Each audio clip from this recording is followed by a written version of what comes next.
Praise the Lord. Without God, you are nothing. But with God, you have everything. தேவன் உங்களோடு இராவிட்டால் நீங்கள் ஒன்றுமில்லை.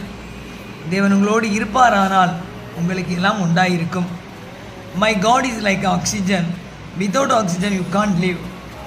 தேவன் நீ சுவாசிக்கும் ஆக்சிஜனை போன்றவர். ஆக்சிஜன் இல்லாவிட்டால் உங்களால் வாழவே முடியாது. Likewise, you can't live without him. அதுபோல தேவன் இராவிட்டால் உங்களால் வாழ முடியாது.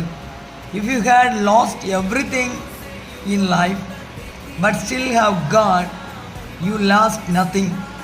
வாழ்க்கையில் எல்லாவற்றையும் இழந்து போனாலும் தேவன் உங்களோடு இருப்பார். ஆனால் நீங்கள் எதையும் இழக்க மாட்டீர்கள். Because if God is all you have, தேவன் உங்களோடு இருந்தால் உங்களுக்கு எல்லாம் இருக்கும்.